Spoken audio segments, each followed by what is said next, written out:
Lá em Êxodo, no capítulo 12, versículo 1, nós vamos explorar esse texto até o versículo 14. Então deixa a Bíblia aberta. Se você está com o celular, abra aí no seu celular a palavra de Deus. Se você está com ela impressa, não é muito habitual hoje em dia, faça isso. Abra aí em Êxodo capítulo 12.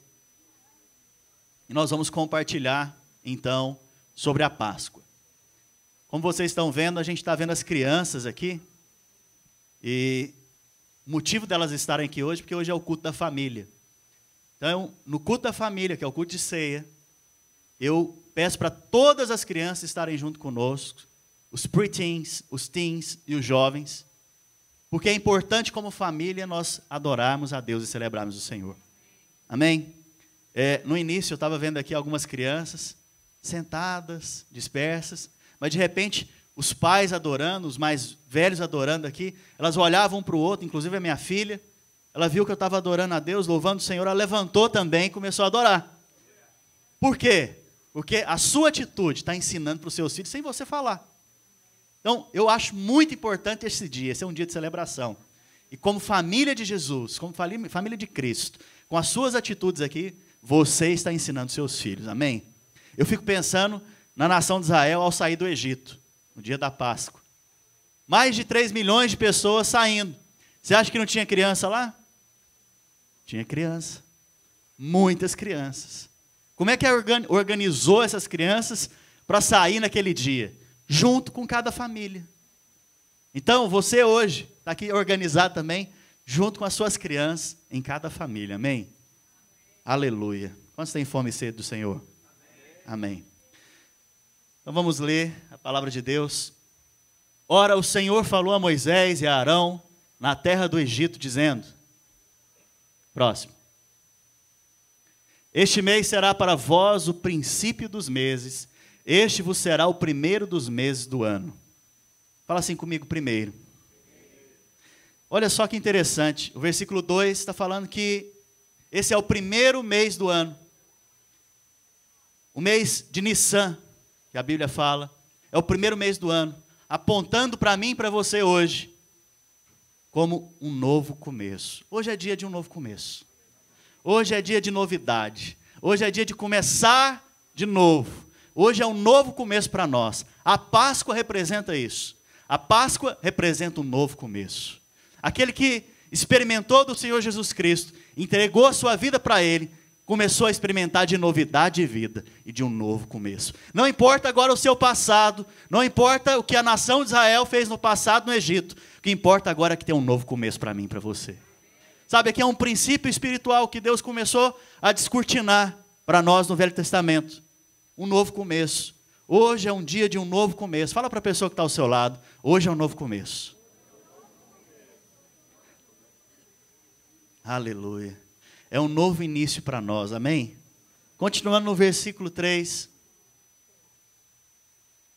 Falai a toda a congregação de Israel, dizendo, ao 10º dia deste mês, tomará cada um para si um cordeiro, segundo as casas dos pais, um cordeiro para cada família.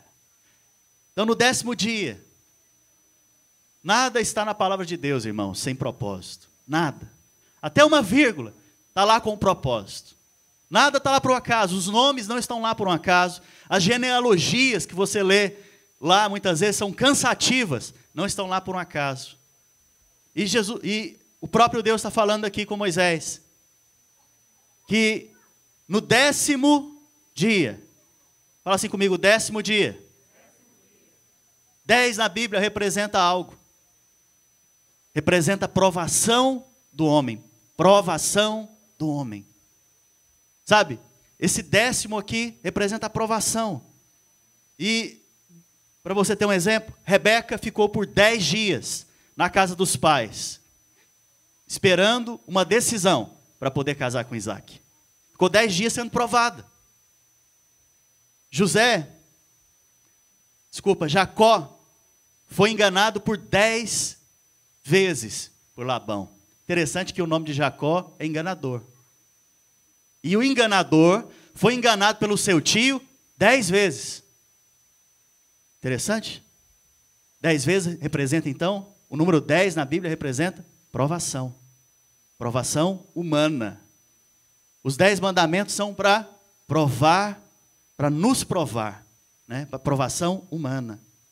José era um homem fiel, obediente ao seu pai, mas também passou por uma provação humana. Ele tinha 10 irmãos que tinham inveja dele e se levantaram contra ele. Mais uma vez, o número 10 apontando para a provação humana. Jesus foi provado. Jesus, ele foi provado em tudo. Ele foi provado em tudo e aprovado. Amém? Vocês estão aqui comigo, irmãos? Sabe, quando você lê o Antigo Testamento, você tem que ler com a chave certa. Você não pode simplesmente pegar o texto e ler aquilo como algo desconexo. Você tem que ter a chave do Novo Testamento. E a chave do Novo Testamento é Cristo. Você tem que enxergar Cristo na sombra. A sombra, a Bíblia fala no Novo Testamento que o Antigo Testamento é a sombra das coisas que iriam acontecer. Quando você olha para o Antigo Testamento, então, você tem que olhar com os óculos corretos. E o óculos aqui é Cristo. Quando nós lemos isso aqui agora, que depois de 10 dias, você iria tomar o cordeiro, ia trazer para a sua casa. Nós estamos falando exatamente de quem? De Cristo. Aquilo lá atrás apontava para o cordeiro, que era uma sombra. De fato, o cordeiro que é Cristo. Amém? Continuando, versículo 3 e 4. No versículo 3 e 4 fala que um cordeiro para a casa inteira. Sabe, o Senhor queria que a família inteira fosse salva. Vocês estão aqui comigo, irmãos? Quantos aqui se converteram e os pais ainda não são salvos? Levanta a mão. Quantos aqui os irmãos ainda não são salvos? Levanta a mão. Quantos aqui os filhos provavelmente ainda não são salvos? Levanta a mão. Mas deixa eu te contar a bendita promessa de Deus aqui. É para a casa inteira. Não importa a dureza do coração, do filho, do irmão, do pai, da mãe. Não importa, é para a casa inteira o cordeiro. É para a casa inteira. Vamos ler? Falai a toda a congregação de Israel, dizendo: ao 10º dia do mês tomará cada um para si um cordeiro, segundo as casas dos pais, um cordeiro para cada família. Irmãos, descansa nessa promessa. A sua família, os seus irmãos, os seus filhos, os seus pais, eles são salvos, porque é pelo cordeiro, para cada família. Não importa a distância que eles estão hoje, não importa quão longe eles estejam, o amor de Deus vai encontrar cada um deles, e eles vão ser salvos em nome de Jesus Cristo. O amor de Deus vai perseguir eles, e eles vão ser salvos e encontrados pelo amor de Deus, em o nome de Jesus. Você pode dar um amém, irmãos, receber essa promessa? E olha que interessante, continua o versículo 4. Mas se a família for pequena demais para um cordeiro, fala assim comigo, família pequena. Interessante. A Bíblia não fala que o cordeiro vai ser grande demais para a família. Desculpa, que a família vai ser grande demais para o cordeiro. A Bíblia não está falando isso. A Bíblia está falando que o cordeiro, se o cordeiro for grande demais para a família, olha o que é para fazer? Tomá-lo juntamente com o vizinho. Isso aqui está falando de você pregar o seu vizinho, amém? O cordeiro é grande demais. Amém? Mais próximo de sua casa, conforme o número de almas, conforme o comer de cada um, fareis a conta para o cordeiro. Mas isso aqui também aponta para outra coisa. Como eu disse, se o cordeiro for grande demais para a sua família, e o cordeiro nosso é muito grande, amém? Isso aqui aponta para uma questão. Quantos aqui passam problemas? O cordeiro é imensamente grande, acima dos seus problemas. É isso que está dizendo aqui. Você não vê que a família vai ser grande demais para o cordeiro, mas é o cordeiro que vai ser grande para a família, né? Quando está sendo falado isso aqui, de fato está sendo dito que o cordeiro é capaz de superar todos os problemas. E ainda há sobra. E ainda pode haver sobra. Amém? Aleluia. Ele tem mais recursos do que a necessidade dos nossos problemas. Ele tem mais respostas antes das nossas perguntas. Sabe, o Senhor tem respostas para você antes mesmo de você perguntar. Ele já sabe o que você vai perguntar antes mesmo de você perguntar. Que cordeiro maravilhoso. Jesus, ele sempre tem em abundância e em sobra. Alguém lembra aqui do dia em que Jesus multiplicou os pães e os peixes? A Bíblia diz que haviam ali 5.000 pessoas. 5.000 pessoas. E alguns pães e alguns peixinhos. E a Bíblia diz que no final, depois de alimentar os 5.000, ainda recolheram com ele 12 cestos. Jesus tem tanta abundância que ele é capaz de alimentar 5.000 famílias, 5.000 pessoas e ainda sobrar. Amém, irmão? Vocês estão aqui? O cordeiro, então, ele é capaz de alimentar a sua família, de salvar a sua família inteira e ainda haver sobras para salvar os seus vizinhos. Em nome de Jesus. Amém? Outro exemplo interessante sobre Cristo. Está lá em Lucas, no capítulo 5. A Bíblia relata que os discípulos foram pescar. E aqui está no começo da caminhada de Jesus. Ele chamou alguns discípulos para andar com ele. E alguns discípulos foram pescar e passaram a noite inteira pescando. Quantos aqui já trabalharam? Muito. E percebeu que aquilo ali não estava dando fruto. Aquilo ali não estava prosperando. Você estava trabalhando, se cansando. Mas aquilo ali não estava avançando. E aqui os pescadores passaram a noite inteira pescando. Quantos aqui gostam de pescar, irmãos? Eu amo pescar. Estou vendo aqui o Luciano, ele me prometeu uma pescaria, estou esperando. Irmãos, eu amo pescar. E a Bíblia fala então que eles passaram a noite inteira pescando e voltaram para a praia. Eu não sei se você já pescou algum dia.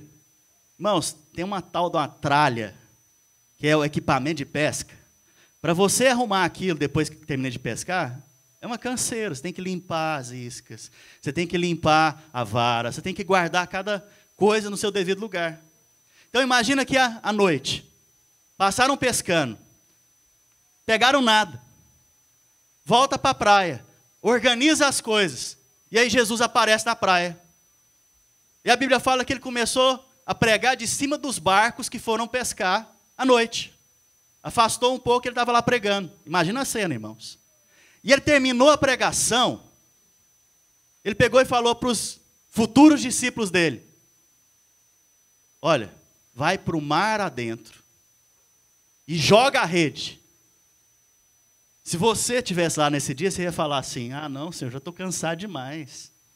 Passei a noite inteira trabalhando, já guardei os equipamentos tudo, e ainda fiquei ouvindo uma pregação aqui de 1h30, 2 horas. Você acha que Jesus pregava só 15 minutos, irmãos? Fiquei ouvindo a pregação aqui, e agora o Senhor está pedindo para que eu volte para lançar a rede novamente? Pedro falou para ele: Senhor, pesquei a noite inteira, não peguei nada. Mas mesmo assim eles foram, em cima da palavra de Jesus, chegando no meio do mar. Não foi lá na ponta, irmãos, foi no meio do mar. Então teve um outro processo para chegar até o meio do mar. Mais adentro do mar. Lá, mais adentro do mar, a Bíblia fala que eles jogaram a rede. E quando puxaram, estava tão pesada, cheia de peixe, que eles ficaram com medo de romper a rede. E chamaram o barco do lado para poder ajudar. Interessante que o trabalho que Jesus te dá é o trabalho de puxar a rede. Pedir ajuda para puxar a rede é bênção. É bênção. Muitas vezes a gente quer pedir ajuda para nos socorrer. Mas a ajuda que Deus te dá, Ele te dá um problema. E o problema que Ele te dá é pedir ajuda para ser mais abençoado. Sabe, é isso. Essa é a abundância do Cordeiro. O Cordeiro que está sobre a minha vida, que está dentro da minha vida, que está sobre a sua vida, que está dentro da sua vida. Esse Cordeiro é o Cordeiro que te dá em abundância. Amém, irmãos? Deus é um Deus grande. Deus é um Deus generoso. Fala assim: o meu Pai é generoso. E ele expressa, irmãos, ele expressa o amor dele dando. Interessante. Dando. Foi por isso que ele fala: Deus amou o mundo de tal maneira que deu o seu Filho unigênito, para que todo aquele que nele crê não pereça, mas tenha a vida eterna. Como que ele amou o mundo, irmãos? Dando. Dando. Como eu disse, o cordeiro nunca vai ser pequeno para uma família. Ele sempre vai ser em abundância. Ele sempre vai ser além das necessidades, sua e minha. Amém? E aqui tem um princípio espiritual. Se você se torna uma pessoa generosa, você libera um princípio espiritual. Quando você não é generoso, ou quando você tem ciúmes de alguém porque alguém tem algo que você não tem. Porque o que é ciúme? Ciúme é olhar para a pessoa e falar: eu poderia ter aquilo, mas eu não tenho. Mas deixa eu te contar uma coisa. O fato de Deus abençoar a pessoa que está ao seu lado, não quer dizer que Ele não tenha para você mais em abundância. Talvez você pode pensar do seu pai natural, quando ele dá um presente para o seu irmão, que foi caro.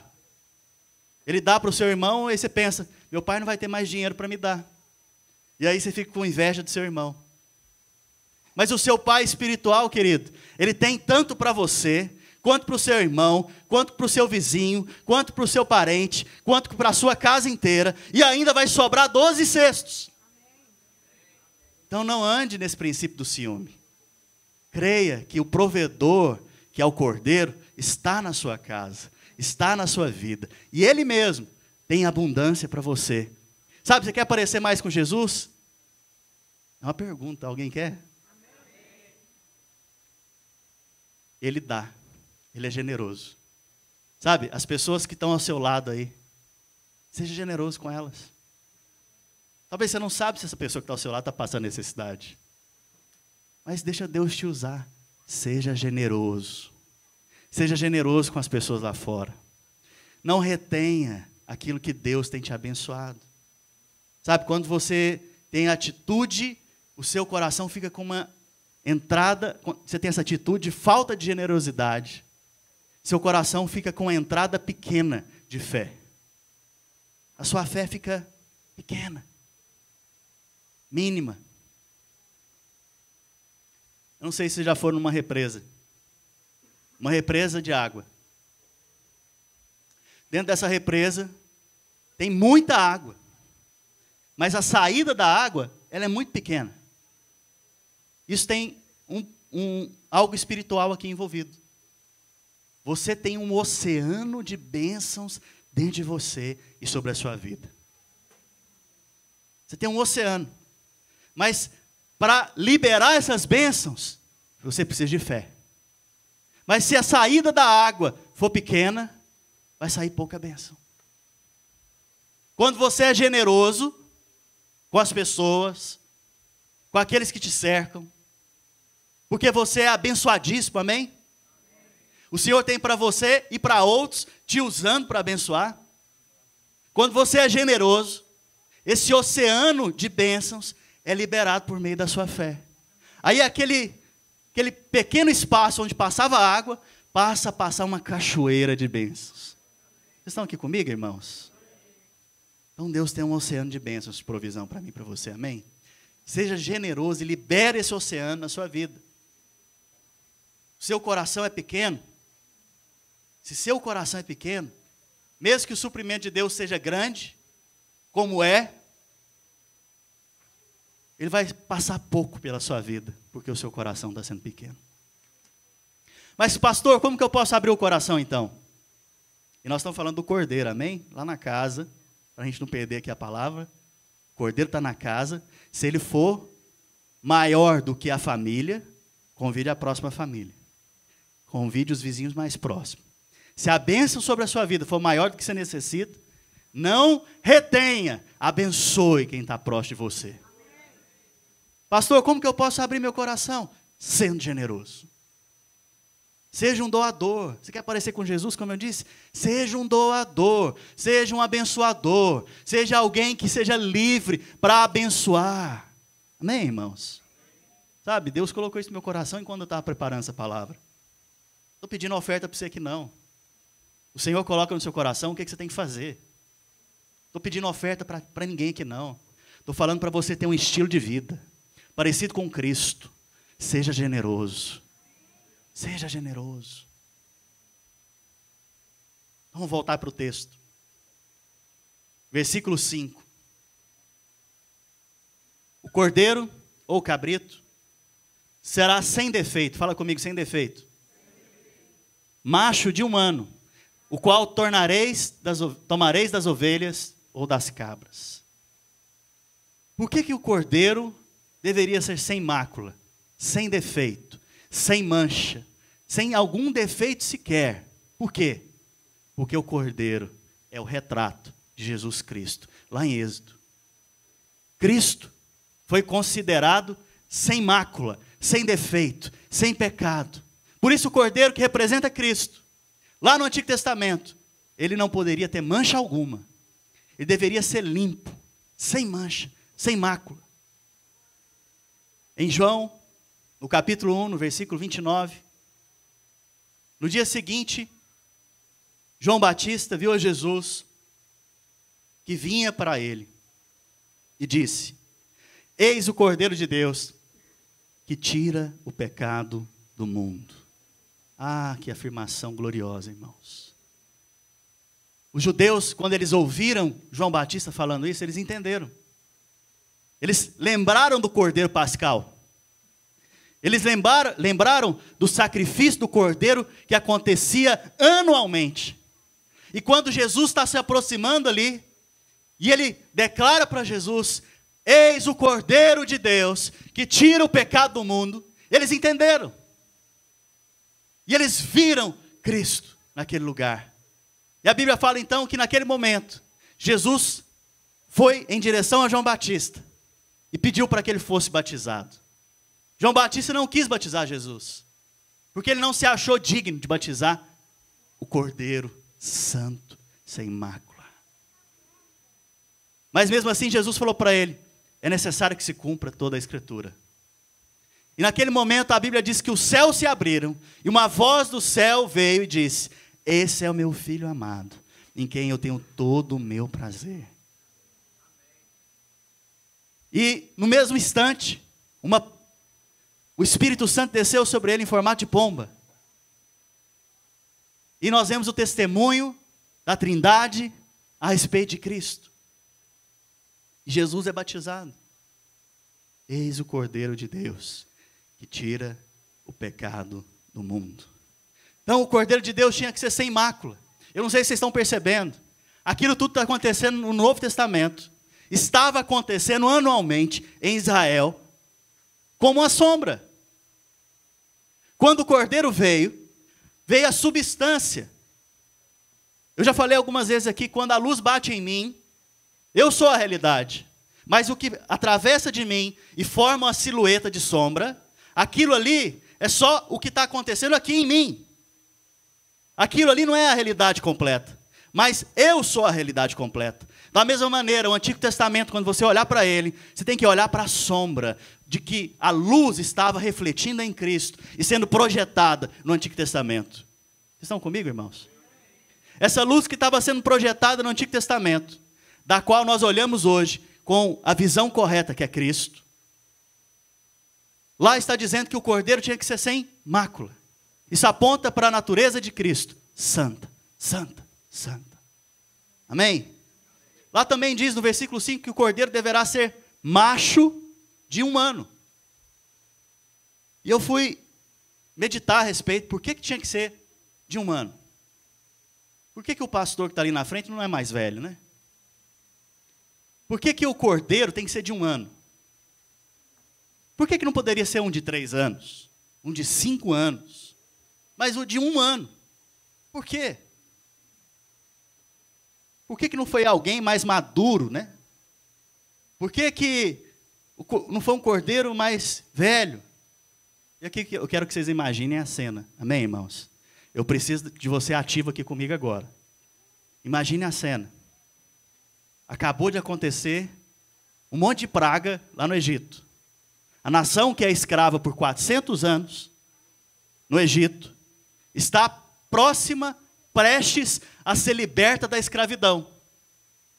Essa nação que trabalhava de dia e muitas vezes de noite, e no final do dia não recebia um salário, porque eram escravos.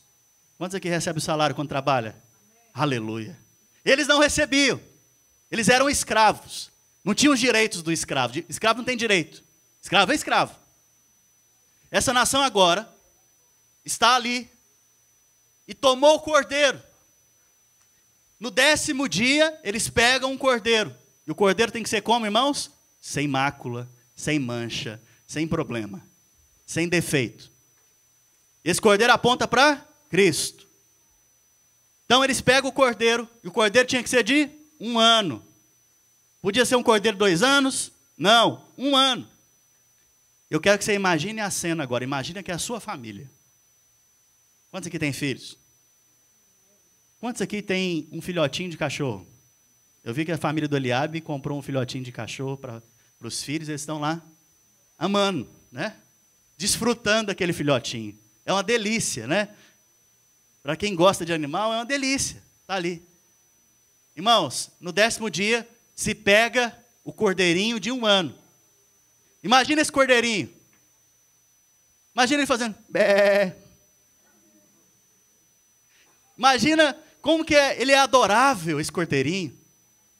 Como que ele é inofensivo. Você não tem medo de um cordeirinho desse, é verdade? Isso aponta para Cristo. Não precisa temer, não precisa ter medo, não precisa ter medo, aproxima. Irmão, se o Senhor coloca um cordeiro mais velho, ele pode ser mais arredio. Mas um cordeiro novinho, ele é mais amigável. Você não vai ter medo de um cordeirinho desse. É ou não é?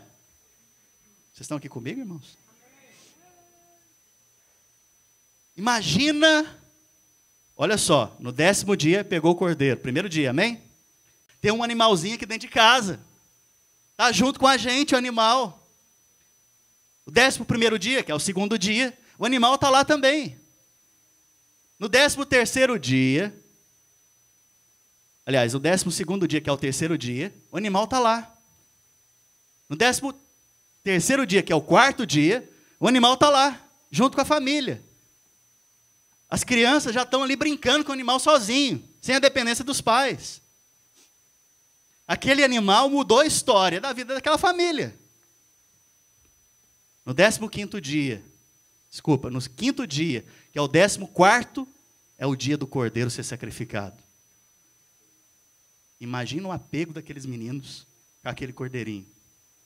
No 14º dia, o pai da família pega aquele cordeirinho admirável, lindo, bonitinho, inofensivo, e vai sacrificá-lo. Como que você acha que essas crianças ficaram? Tristes.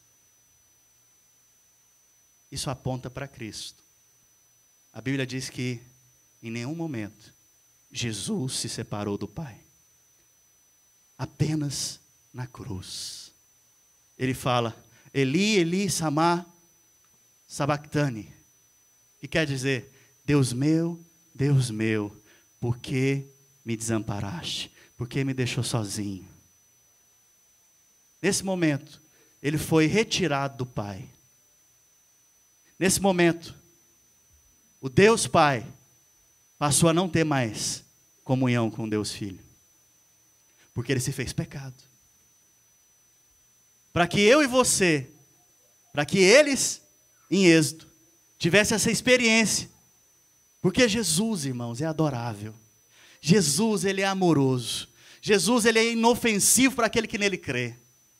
Jesus, naquele que reconhece que ele é o Salvador, ele é inofensivo. Ele é cheio de ternura. Se ele se manifestasse aqui hoje e entrasse aqui nesse lugar, passasse nesse lugar aqui, e você olhasse para ele, você iria querer estar perto dele e não afastado ou repelido dele. Por isso um cordeirinho de 1 ano. Vocês estão aqui comigo, irmãos? Aleluia.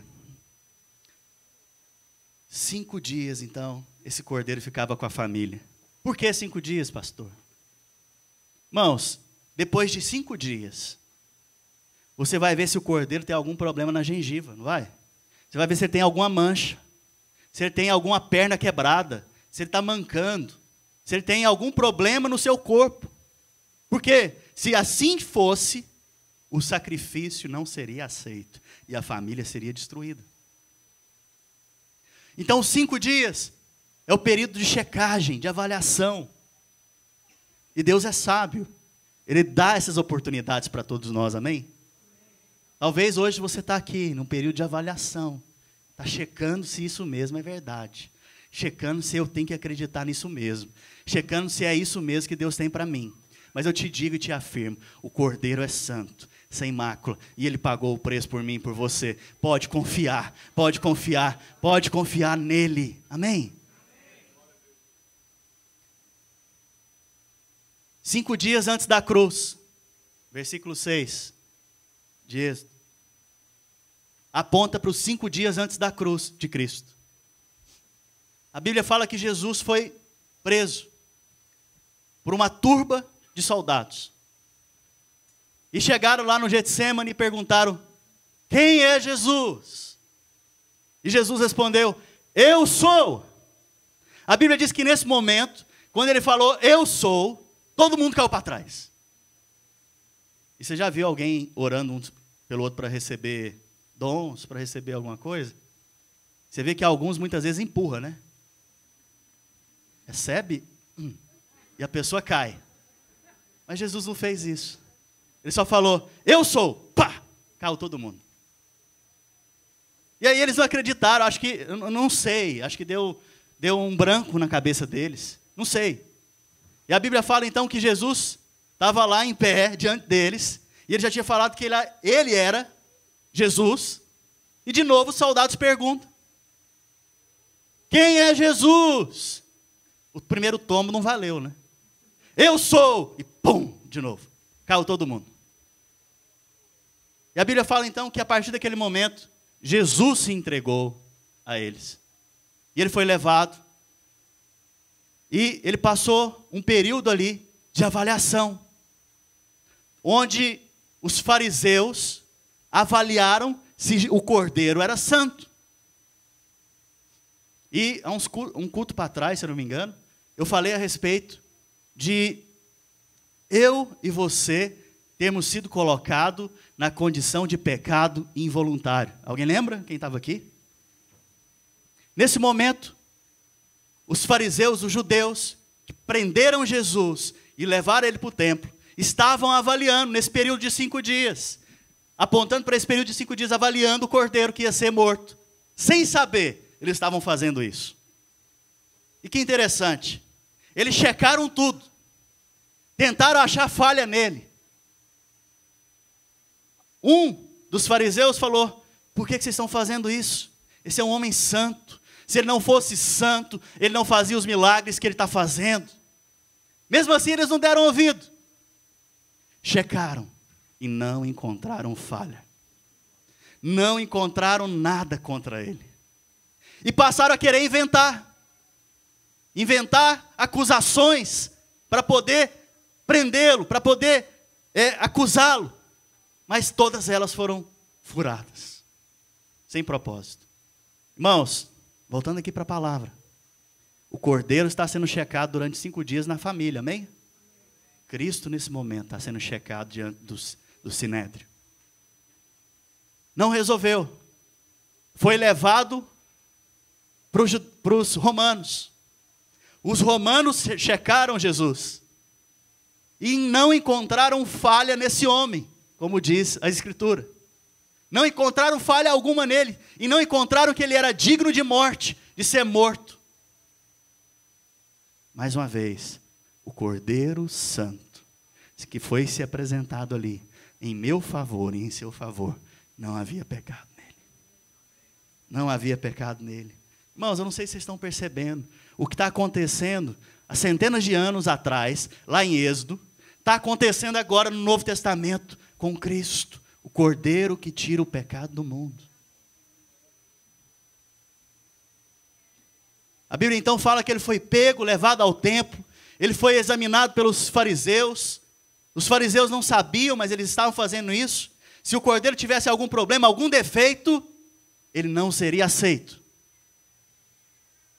Se o cordeiro de Êxodo tivesse alguma mancha, eles iriam descobrir nos 5 dias. Se tivesse algum problema de saúde, se mancasse, como eu disse, eles iriam descobrir naquele prazo de 5 dias. Da mesma maneira, o cordeiro de Deus foi levado ao templo a ser examinado. E não havia pecado nele.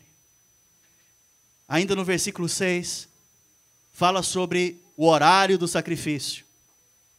E o guardareis até o 14º dia deste mês. E toda a assembleia da congregação de Israel o matará de tardinha. Está escrito ali. Em outras versões, o crepúsculo do dia. Essa hora é por volta das 3 horas da tarde, em Israel. Esse era o horário do sacrifício. Depois então desses 5 dias que Jesus foi examinado, e também o cordeiro de Êxodo foi examinado, o povo se reunia, e o pai da família, representando a família, sacrificava o cordeiro. Nesse caso, em Israel, já com o templo, o sacerdote, nesse mesmo horário, sacrificava o cordeiro. E interessante, Jesus deveria ser crucificado e sacrificado, não crucificado, mas sacrificado, morrer às 3 horas da tarde. Profética, cumprindo a profecia. Amém? Irmãos, que horas que ele faleceu? Fala assim comigo, 3 horas da tarde. Interessante, quando Jesus nasce lá em Belém. Ele nasce por volta da meia-noite. Escuro. E no dia que ele nasce, a Bíblia fala que o céu iluminou. Tornou claro, por causa dos anjos. Estavam jubilantes, dizendo: glória a Deus nas alturas, hosana, e paz na terra entre os homens, do qual Ele quer bem. Nesse momento que Jesus nasce, então, o céu é iluminado. É dia durante a noite. Mas no dia que Jesus é levado para a cruz, é o dia que Ele vai morrer, a sexta-feira da paixão. A Bíblia fala que por volta do meio-dia, o céu escureceu. E o dia virou noite. Interessante.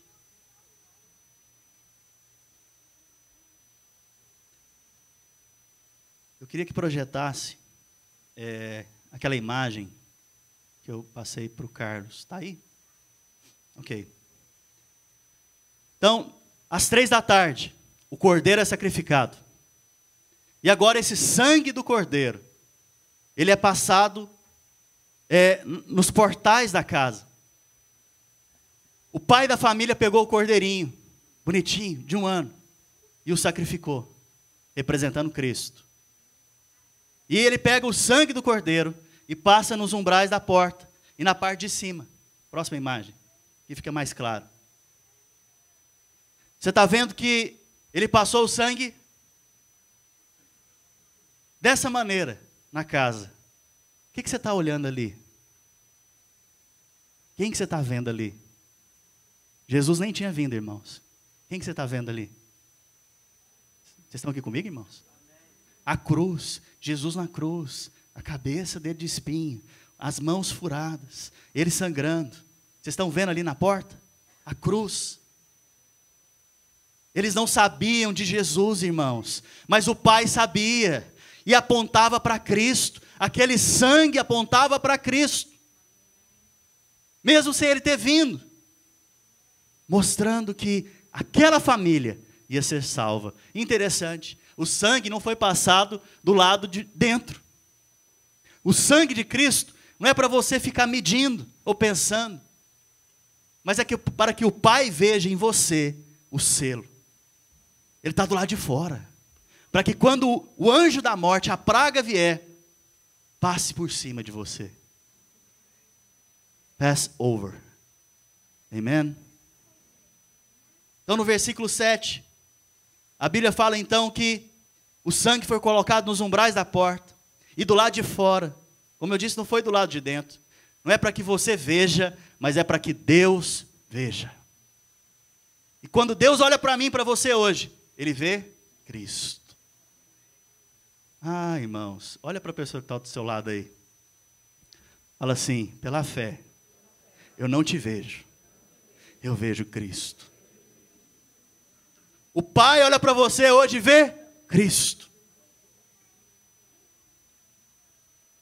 Veja Cristo também, amém? E para aplicar o sangue, tem que ter fé. Qual é a garantia? Um sangue pintado na porta. Essa é a garantia que você não vai morrer. Que a sua família não vai ser destruída. Que o primogênito da sua casa não vai morrer. Essa foi a garantia. O sangue. Tem que ter fé, não tem, irmãos? Tem que ter fé.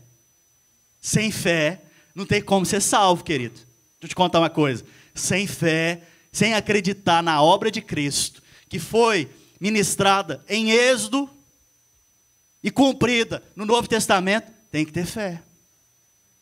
Esse povo tinha que ter fé. Passar esse sanguinho do cordeiro aqui na porta de casa. E assim ia ser salvo. Que loucura é essa? Coisa doida é essa, pastor? É que o povo te chama lá fora, te chama de doido. Povo doido. Povo fala que é salvo. Povo arrogante. Salvo. Que história é essa? O cara estava ali, com a vida destruída, no mundão, e agora vai e vira crente e fala que é salvo. É o que o povo fala lá fora a respeito de nós. Mas é isso mesmo, é salvo. Porque é de graça. Não depende de você, não depende de mim. Quando Deus coloca o sangue na porta, é para falar que não importa quem está lá dentro. Desde que esteja lá dentro. Não importa se é bom ou ruim. Não importa as suas obras. Não importa se você doa muito, ou se você dá uma oferta boa demais. Não importa se você deu comida para os pobres. Não importa, esteja dentro da casa com o sangue lá de fora. Essa é a sua garantia da sua salvação. Mas porque você foi tanto amado, você vai querer expressar esse amor para os outros. E aí você vai ajudar os pobres, sim. E aí você vai ajudar os outros, sim. Mas porque você foi amado primeiro. Então a sua garantia é o sangue do Cordeiro na sua vida. Amém, irmãos? O sangue, então, não é para você. É para Deus olhar para você e ver Cristo. Estão comigo, irmãos? Não tem nada a ver com você, tem a ver com Ele. A obra é dele. Sabe uma coisa interessante? Que nem ser judeu adiantava. Porque se o judeu não colocasse o sangue ali na porta, ia morrer do mesmo jeito o primogênito. Então, seja egípcio, ou seja judeu, sem o sangue, com certeza iria morrer o primogênito. Iria receber a praga. Então, como é que era qualificado? Tendo o sangue do Cordeiro. Fala assim comigo hoje, eu tenho o sangue do Cordeiro na minha vida. Aleluia, eu sou salvo porque eu tenho o sangue do Cordeiro, aleluia. Quando Deus vê então o sangue, a enfermidade passa da sua vida. A maldição passa da sua vida. Sabe, quando Deus vê o sangue de Cristo, não tem mais culpa, não tem mais condenação. Passou sobre você, foi lhe dado na cruz. Irmãos, quando aquele sangue, presta atenção que eu vou falar aqui agora. Quando aquele sangue estava nos umbrais da porta, Deus não estava desprezando o pecado deles. Ele só estava desviando o furor, passando sobre eles e atingindo a Cristo naquela cruz. O braço de poder de Deus, que era sobre aquele povo e que era sobre as nossas vidas, foi desviado para Cristo na cruz. E porque ele recebeu toda a punição, sendo santo, sendo um cordeiro perfeito, eu e você estamos aqui hoje, para a glória dele. Bendito é o nome dele, graças a ele, tudo é por ele, e para ele são todas as coisas. Amém, irmãos? Aleluia, aleluia. Versículo 8, a Bíblia fala que o cordeiro tinha que passar pelo fogo. A Bíblia fala que o cordeiro não poderia ser comido cozido. Quantos preferem churrasco aqui do que comer carne cozida? Deixa eu ver. Eu gosto muito de churrasco, irmãos. Inclusive nós estamos fazendo um churrasco ali fora agora, amém? Vocês estão todos convidados para comer o churrasco com a gente. Na hora que acabar aqui o culto, nós vamos fazer uma grande bagunça santa. Nós vamos recolher essas cadeiras aqui, vamos pôr mesa e vamos comer todo mundo junto aqui, representando a nossa comunhão aqui com o Cordeiro. Amém? Então, a Bíblia fala que o Cordeiro tinha que passar pelo fogo. Esse Cordeiro, ele não poderia ser cozido na água e nem poderia ser comido cru. Mas tinha que passar pelo fogo. Quando Jesus ele foi pendurado na cruz, ele estava carregando como Cordeiro de Deus todos os nossos pecados, todos os nossos erros, todas as minhas e as suas transgressões estavam nele. Irmãos, fala assim comigo, Deus é santo. Fala mais uma vez, Deus é santo. Pela última vez, Deus é santo. Irmãos, Deus é santo 3 vezes. 3 vezes, de forma completa. Sabe, ele tinha que punir o pecado. Ele não podia ficar passando por cima do pecado. Ele tinha que punir o pecado. Se ele não punisse o pecado, a Bíblia fala que o universo ele é regido pela palavra de Deus. Se ele não cumprisse a palavra dele, o universo ia desmoronar. Não haveria mais crédito na palavra de Deus. Ele tinha que punir o pecado do homem. Não dava para ficar passando por cima, escondendo debaixo do tapete. O homem pecou. E a Bíblia fala que para redimir eu e você do pecado tem que haver morte. A sua morte. Mas se morrer acabou, não tem como. Mas a Bíblia fala que Deus te amou tanto e me amou tanto, mas amou você tanto e me amou muito, muito mesmo, a ponto de entregar o seu filho para mim e para você. E esse filho tinha que passar pelo fogo. O fogo do juízo de Deus. O juízo de Deus que estava reservado para mim e para você. Muitas vezes você olha para fora, achei interessante, você vê catástrofes acontecendo, coisas ruins acontecendo, e você atribui a Deus. Você fala, não, Deus que permitiu isso. Deixa eu te contar uma coisa. A vontade de Deus não é essa. O dia que vier o juízo de Deus, a Bíblia já relatou. Quando vier o juízo de Deus, o homem vai procurar a morte e não vai encontrar. O juízo de Deus não é isso. O juízo de Deus está reservado para aquele que não crê em Jesus. E para Jesus naquela cruz. Amém? Para me salvar e te salvar. E, como eu disse, muitas vezes a gente fica atribuindo as coisas que acontecem lá fora, as catástrofes, a Deus.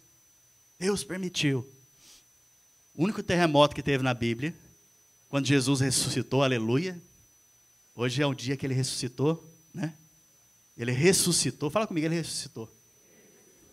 A Bíblia diz que quando ele ressuscitou, dos túmulos levantaram aqueles que estavam mortos. Uau! Imagina, você perde seu pai. Está lá, no túmulo há 6 meses. De repente Jesus ressuscita. E o seu pai ressuscita junto e chega lá na sua casa agora. 6 meses depois que morreu. Foi isso que aconteceu naquele dia. O terremoto que Deus dá, não tem morte, tem vida. Vida levanta. Amém? Voltando aqui para a palavra. Estou encerrando. Como eu disse, Jesus tinha que passar pelo fogo. E Jesus recebeu todos os pecados. Seu e meu, naquela cruz. A indignação e o juízo de Deus vieram sobre ele. E esse é o fogo consumidor do Senhor. Por isso o cordeiro não podia ser comido cozido. Por isso o cordeiro não podia ser comido cru. Ele tinha que ser assado no fogo. Fogo consumidor do Deus Santo, 3 vezes. Sabe o que quer dizer isso hoje, irmãos? Que toda enfermidade tem que sair do seu corpo. Que toda maldição não pode mais atingir a sua vida.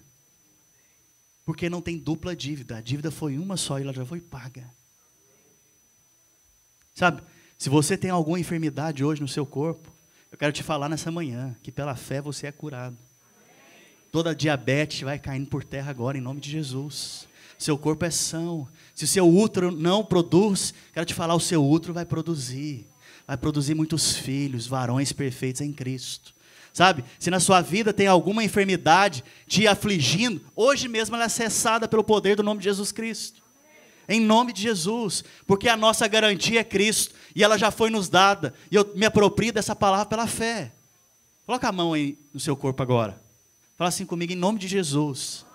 Eu declaro que o meu corpo é saudável. Em nome de Jesus. Deixa eu aumentar a sua fé. Lá em Salmos, no capítulo 105, versículo 37, o salmista está dizendo o seguinte: ele tirou de lá, do Egito, Israel, que saiu cheio de prata e ouro, e não havia em suas tribos quem fraquejasse. Irmãos, mais de 3 milhões de pessoas fizeram uma jornada a pé, e não havia nenhum fraco entre eles. Se na sombra do Cordeiro, lá em Êxodo, foi assim, quanto mais hoje, eu e você temos então super saúde. Você não vai fraquejar. Ah, pastor, isso aqui é só espiritual, está falando da fé. Não é, querido. Está falando do natural, do seu corpo físico. Você não vai fraquejar, seu corpo é saudável, em o nome de Jesus Cristo. Outra coisa interessante para aumentar a sua fé, talvez você pense também que Deus quer te abençoar com bênçãos espirituais somente, mas Deus quer superabundar sobre a sua vida financeiramente. A Bíblia fala que os escravos que trabalharam como escravos ali, que não tinham salário, saíram de lá tudo rico. Interessante, né? Saíram de lá tudo rico. Olha só, ele tirou de Israel do Egito, que saiu cheio de prata e ouro. Talvez você olhe para isso aqui, não, Deus agora, depois que eu converti, eu vou ser próspero espiritual. Tem nada a ver com prosperidade espiritual, simplesmente. Tem a ver com prosperidade financeira sobre a sua vida. A partir do momento que você recebe o Cordeiro na sua vida, e a Páscoa acontece dentro de você, você está habilitado para ser abençoado financeiramente. Com prata e ouro. Acho que as irmãs não gostam de joias aqui, né? Ninguém falou amém, então não é para vocês. Amém, Jesus. 3 milhões, então, de israelitas, nenhum fraquejou. Sabe, se eles tinham prosperidade, nós devemos ter super prosperidade agora. Amém? E agora a parte final. Eu quero que você preste muita atenção aqui. O sacrifício do Cordeiro. O sacrifício do Cordeiro, irmãos, foi algo muito caro. Talvez você fique pensando, qual que foi o preço? Nós cantamos uma música aqui, ninguém sabe o preço. A gente estava falando dessa música agora há pouco. Oh, mas foi algo caro. Pensa num negócio, num troço caro. Pensa num negócio difícil. Sabe, eu passei a meditar. Qual que é a coisa mais cara nesse mundo que existe para ser comprada? Qual que é a coisa que tem mais valor nesse mundo? E eu tentei procurar algo que tivesse muito valor, mas não encontrei nada mais valoroso do que o Deus vivo, verdadeiro, santo 3 vezes, se esvaziar de si mesmo, fazer a imagem de servo. Irmãos, imagina que você é vamos pegar uma ilustração bem barata. Imagina que você é um rei. E você tem prosperidade no seu reino sem fim. Tudo que você faz, você é bem sucedido.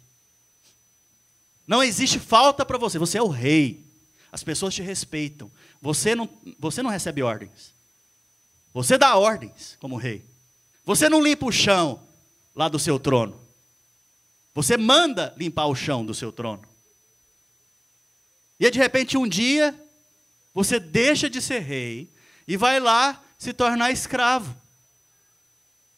Jesus, sendo Deus, não se usurpou ser igual a Deus, antes se esvaziou de si. E tomou a imagem de servo. E aí nós vemos o Deus Todo-Poderoso, bendito e santo, Criador de todas as coisas, agora um bebezinho, sendo gestado por uma mulher. Sendo então agora o Deus Todo-Poderoso, que ninguém pode ir contra ele, que ninguém o vence, frágil, como um cordeirinho, frágil, sendo cuidado por 2 homens, por um casal de homens, José e Maria. Maria teve que amamentar aquele bebezinho. Maria teve que cuidar daquele bebezinho. Maria teve que expressar carinho com aquele bebezinho. Maria teve que colocar no seu colo aquele bebezinho. Mas chegou um dia que Maria teve que ver ele sendo sacrificado. Assim como essa família lá de Êxodo tinha que ver o cordeirinho sendo sacrificado. Esse foi o preço. Por mim e por você que ele pagou. Ele deixou de ser Deus para se tornar servo. Mas mesmo sendo servo, era Deus também. E a Bíblia então fala que ele se entregou por nós. E foi crucificado. Mas antes de ser crucificado, a Bíblia diz que ele foi açoitado. E a ferida nas costas dele. A Bíblia não fala feridas, fala ferida porque foi uma ferida só enorme. Que estava sem pele completamente as costas dele. Se você vê como que foi o chicote, que tinha pontas agudas, que arrancava a pele quando batia, que tornou as costas dele como uma grande ferida. Esse foi o preço. Recebeu uma coroa de espinhos, recebeu cuspes na cara, cuspes sobre ele. O Deus Todo-Poderoso recebendo cuspes, irmãos. Esse foi o preço. Zombavam dele, a palavra de Deus diz. E por fim ele carregava uma cruz. Depois de estar com as costas totalmente dilaceradas. Carregando uma cruz em direção ao Gólgota. A Bíblia fala que no mesmo momento, um cordeiro, presta atenção, irmãos. No mesmo momento o sacerdote tinha pegado um cordeiro e estava subindo as escadarias do templo para esse cordeiro ser sacrificado. Naquele mesmo momento, então, Jesus cai. A Bíblia diz que Jesus não consegue carregar a cruz e cai. E ele caiu no monte Gólgota, antes de chegar no momento de ser pregado naquela cruz. E ele caiu para que eu e você pudéssemos nos levantar hoje, amém, irmãos? Para que eu e você pudéssemos estar de pé diante dele hoje, amém? E a Bíblia fala então que ele cai naquele momento, e o cordeiro está ali amarrado, próximo do local do sacrifício. A Bíblia fala então que ele chega no monte, e ali ele é crucificado. Esse é o preço que está sendo pago, por mim e por você. É pregado às mãos dele. No mesmo momento, é sacrificado.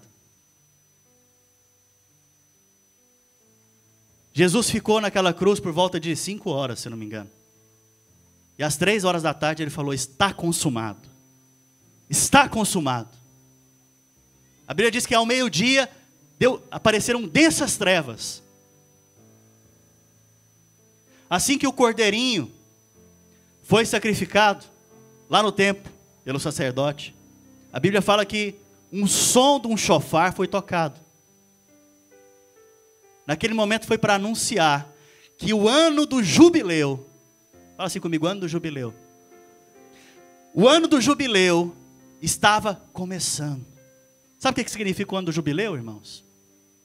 Fala assim comigo, é o ano em que todas as dívidas estão pagas. Irmãos, olha tanta precisão que Deus tem usado para nos mostrar o quanto Ele nos ama. Para que não haja sombra de dúvidas que o Cordeiro foi imolado por mim e por você. Qual foi a coisa mais cara desse mundo que foi comprada?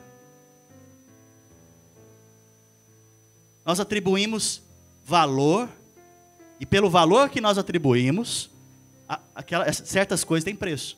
É ou não é? A você foi atribuído o valor de Cristo. É como se pegasse um anel de latão, de lata, e colocasse uma pedra muito preciosa nesse anel. Que valesse bilhões e bilhões de dólares. Qual é o seu preço agora?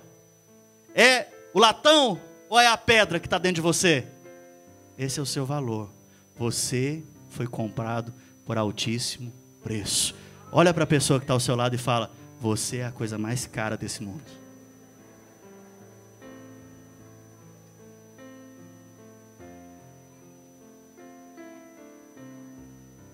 Por outro lado,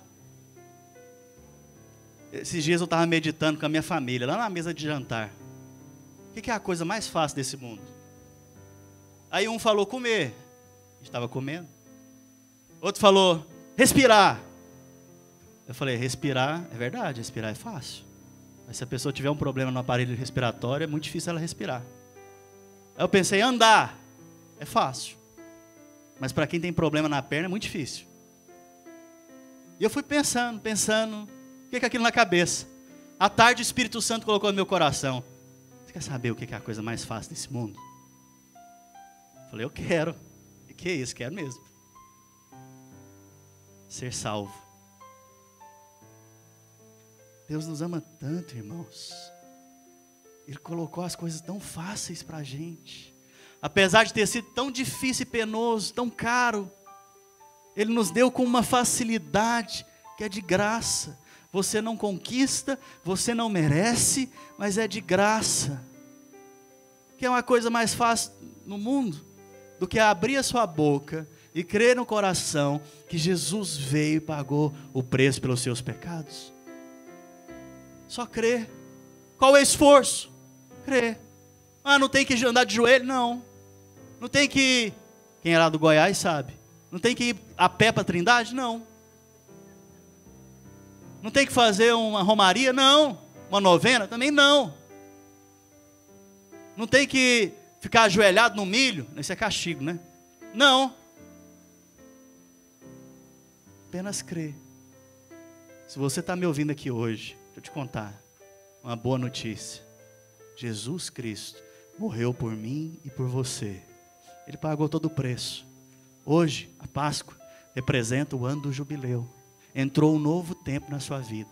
Se você crê nisso, hoje mesmo as suas dívidas estão canceladas. O acusador não pode mais te acusar. Não tem mais o que fazer, já foi feito, apenas creia. Esse é o seu esforço. O sangue do Cordeiro está na sua vida agora, se você crê. O sangue do Cordeiro está sobre você, se você crê. Não existe mais acusação para aqueles que estão em Cristo Jesus. Nada pode separar desse amor, porque nem a morte, nem a vida, nem anjos, nem principados, nem potestades, nada pode separar desse amor. Está aí dentro, a pedra de valor está dentro de você. Você tem o valor de Cristo. O Pai olha para você e enxerga o valor de Cristo. Você tem a justiça de Cristo dentro de você. Você é santificado e é santo por conta de Cristo. Você tem a justiça de Deus, que é um dom sobre a sua vida. Você hoje pode se relacionar com o Pai. Você hoje pode experimentar das promessas de Deus que foram aplicadas naquela cruz. Você hoje mesmo pode passar por cima de tudo aquilo que o seu passado trouxe para você, e pode hoje mesmo experimentar da boa notícia, que é o Evangelho de Cristo, que é a salvação em Deus, em Cristo Jesus, o nosso Senhor. Amém?